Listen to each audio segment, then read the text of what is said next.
For ISIS, now the wealthiest terrorist group in the world, oil is one of its key sources of revenue. The organization is reported to have a net worth of $2 billion. The US-led military coalition, formed recently to combat ISIS in Syria and Iraq, launched airstrikes this week, targeting 12 refineries in eastern Syria, all under the control of ISIS.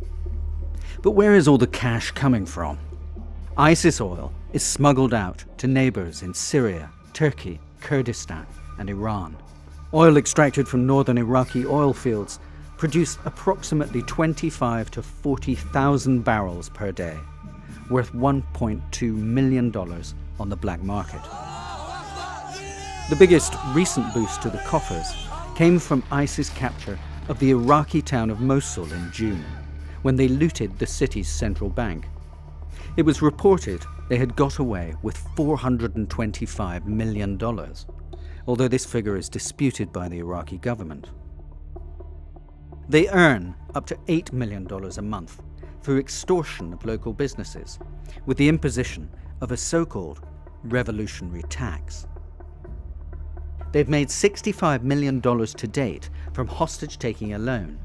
Having conquered much of western Iraq, ISIS now controls 40% of the country's wheat production. They are milling grain in captured government silos and selling the flour locally. ISIS' latest targets appear to be the Haditha Dam in northwestern Iraq, the 600,000 barrel a day pipeline running to Turkey, a huge refinery in Baiji north of Baghdad, and cement plants in northern Iraq. Airstrikes are only a part of the battle to be waged against ISIS. Egypt, Iraq, Jordan, Lebanon, Saudi Arabia and the Gulf states have recently agreed to staunch the organization's funding and influx of foreign fighters. Unless this broad regional coalition can cut the strands of ISIS' web of funding, the organization is likely to remain a severe threat to the entire region and beyond. ISIS, the Islamic State in Iraq and Syria, is driven by a single aim. As its name suggests, the creation of an Islamic State in Sunni territories across Syria and Iraq.